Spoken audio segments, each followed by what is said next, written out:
So if you clicked on this video, then chances are you're wondering what not to say and do when someone tells you that they have an anxiety disorder. So I know that when you first hear that a loved one is living with anxiety and depression, your first instinct might be denial and your second instinct might be to offer advice. But right now, they need your emotional support more than they need unsolicited advice. In fact, that advice can have exactly the opposite effect than what you intended. And it can actually leave the person feeling very isolated and misunderstood. Telling them that a tea or a pill will fix all of their problems is actually making very small of a very, very serious issue in their lives. But in order for them to start healing, they need to feel that they are in a safe space and that they are understood. So to help you be a little bit more sensitive and understand that person's needs and understand what they're going through, here's a list of things not to say and do to a person who's just told you that they have an anxiety disorder.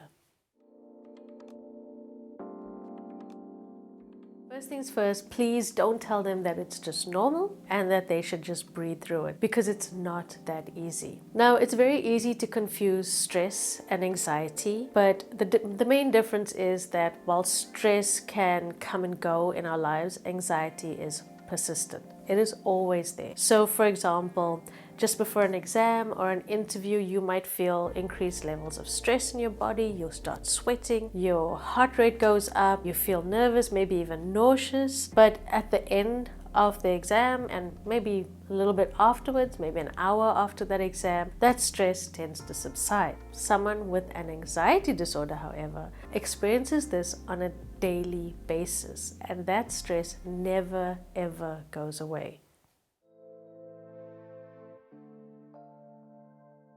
It's easy to get confused between anxiety and stress, and from the outside it can look exactly the same, but there's a huge difference. While that stress about writing that exam or going for that interview tends to subside after a few hours, the stress that a person feels when they have an anxiety disorder never truly fades away. And it's not a choice either. It's something that their body and their mind has adjusted to in response to something in their lives.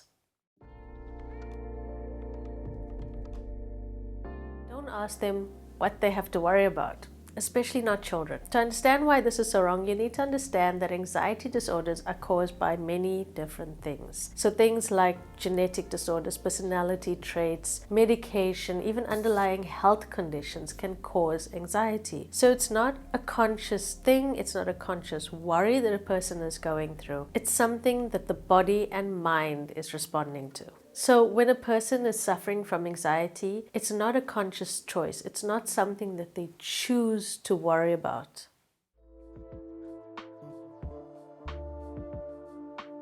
Living with anxiety is not pleasant at all. It is a horrible experience. I've been through it personally for many, many years, and it is not something I would wish on anybody. Imagine feeling on edge and stressed out all the time. Who would choose that for themselves? This is why I find the snap out of it and piece of advice to be one of the cruelest things you can say to someone, because they would if they could. And while you might be trying to help, telling someone this will make them feel even more isolated and even more misunderstood. The more they feel this, the less likely they are to get the help that they need. So my advice here would be just try to be understanding and listen to their needs.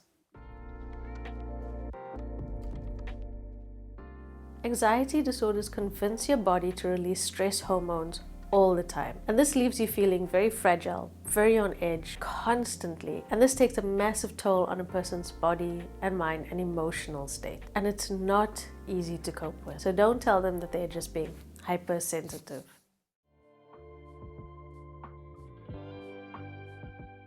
Okay, so here's a question for you. Would you ever tell someone who is diabetic that them feeling weak is just in their imagination and that they don't actually have diabetes, and diabetes is not even a real thing? So why would you say this to someone who has an anxiety disorder? The thing is, anxiety disorders are very, very real, and they can stem from things like genetics, life events, personality traits, side effects of some medication, and even underlying health conditions. And the effects that they are feeling is very real and very physical. So instead of dismissing it, try to understand what they are going through. Put yourself in their shoes and educate yourself about what anxiety is all about. Don't try to explain to them that what they're feeling isn't real and that you know better.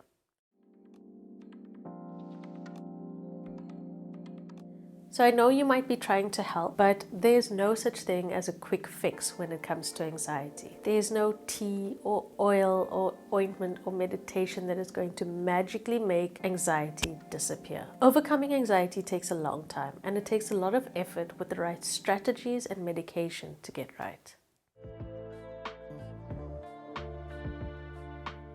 Anxiety disorders can be incredibly frustrating, scary, and lonely to go through, especially when it feels like nobody understands. That fear of being misunderstood and judged prevents a lot of people from getting help for their anxiety. Being silent about it and withdrawing becomes a kind of coping mechanism, but this only makes things worse. So if you really want to help a friend or a loved one who is battling with anxiety, try to understand what they're going through and how their particular anxiety manifests. And you can even learn how to help them through a panic attack. This will go a long way towards their recovery. They need your support now more than ever. And it all starts with the conversation.